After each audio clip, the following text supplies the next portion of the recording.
ফাইনালের আগেই ফাইনাল, একদিকে কিলিয়ান এমবাপ্পের আগুনঝরা ফ্রান্স, অন্যদিকে লামিন ইয়ামালের দুর্দান্ত স্পেন।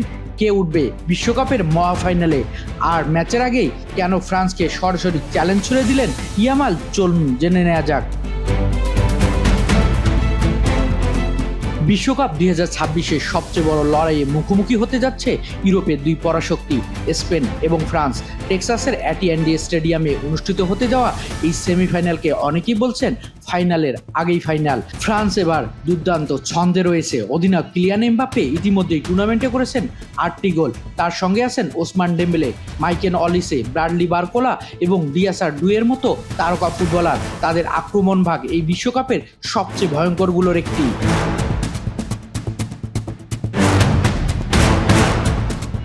অন্যদিকে স্পেন এগিয়েছে দলগত ফুটবলের শক্তিতে।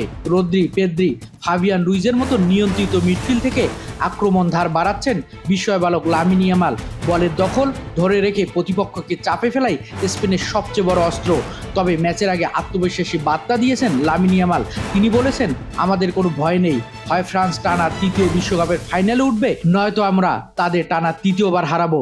Spain coach Luis de la ফুয়েন্তেও জানিয়েছেন ফ্রান্সকে তারা যথেষ্ট সম্মান করেন, তবে যে কোনো দলকে হারানোর সামর্থ্য রয়েছে তাদের বলে তিনি বিশ্বাস করেন। অন্যদিকে দিদিয়ে দেশমের ফ্রান্স টানা তৃতীয় বিশ্বকাপ ফাইনালে ওঠার ইতিহাস গড়তে যাচ্ছে। এই বিশ্বকাপ শেষে দেশম দায়িত্ব ছাড়বেন, তাই শিরোপা জিতে বিদায় নিতে চান তিনি। এমবাপ্পে জানিয়েছেন দলের সবাই কোচের পাশে রয়েছে, একসঙ্গে লড়াই করাই তাদের সবচেয়ে বড় শক্তি। এখন প্রশ্ন একটাই, ব্যক্তিগত তারকাদের ঝলক জিতবে নাকি দলগত ফুটবলের সৌন্দর্য? এমবাপ্পের ফ্রান্স নাকি ইয়ামালের স্পেন? কারা খেলবে বিশ্বকাপের ফাইনাল?